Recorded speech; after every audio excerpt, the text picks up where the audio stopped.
Wananchi wa kijiji cha Ihanzutwa wilayani Mufindi wanatarajia kuanza kupata huduma ya maji ya bomba baada ya serikali kupeleka mradi wa maji wa shilingi milioni 800 ambao unatarajiwa kukamilika mwezi wa 6 mwaka huu 2025 na wananchi hao kuanza kunufaika nao. Kijiji cha Ihanzutwa ni miongoni mwa vijiji ambavyo havijawahi kuwa na huduma ya maji ya bomba, hivyo kupelekea wananchi wake kuchota maji kwenye vyanzo vya maji, kilio ambacho kimeifikia serikali ya awamu ya 6 chini ya Rais Dr. Samia Suluhu Hassan. Na hapa meneja RUWASA wilaya Mufindi Mhandisi Happiness Mrisho anaeleza. Mradi huu ambao utagharimu milioni 800, na lengo la mradi huu ilikuwa ni mheshimiwa mbunge ambaye aliibua mradi huu kwa sababu kijiji hiki hapo awali hakijawahi kupata maji kabisa ya bomba. Kwa hiyo mheshimiwa mbunge kule bungeni kwa kushirikiana na waziri wa maji, wao kwa pamoja wote wametusaidia kuleta fedha hizi. Kwa sasa mradi huu unatarajiwa kukamilika ifikapo mwezi wa 6, wananchi watakuwa wameshapata maji, na lengo kubwa ni kumtua mama ndoo kichwani. Mradi huu utakapokamilika pia utaongeza asilimia upatikanaji maji katika wilaya ya Mufindi. Usiposhukuru kwa kidogo basi hata kwa kikubwa huwezi kushukuru.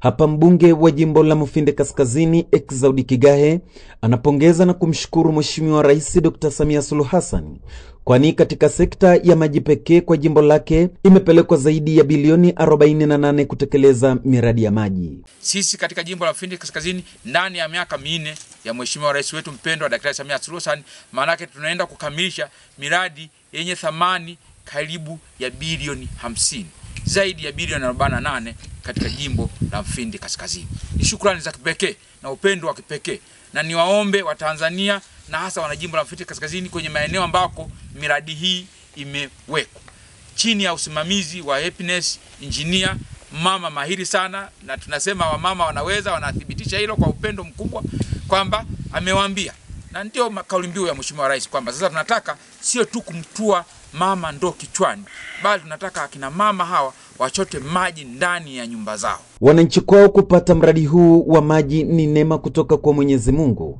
Hali hii itaondoa changamoto ya adha kubwa ya maji waliokumbana nayo hapo kale. Alikuwa na hali mbaya, tukana kwenda kuchota mabondeni, kwa hiyo tulikuwa tujue ni maji gani tunakunywa, ili mradi tu tumepata maji.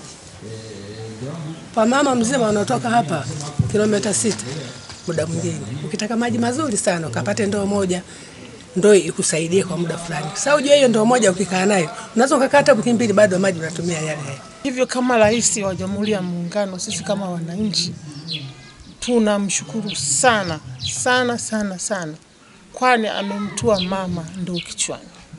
Ndio kauli ya Mama Samia kwa wanawake kwamba amewafanyia kitu kikubwa sana sana, na sisi kama wawakilishi wake huku chini tunamshukuru sana sana kwa niaba ya wananchi. Ikiwa ni mwendelezo wa wiki ya maji duniani, RUWASA wilaya Mufindi wameendelea na zoezi la upandaji miti katika vyanzo vyote vya maji ili kukidhi kauli mbiu inayosema uhifadhi wa uoto wa asili kwa uhakika wa maji.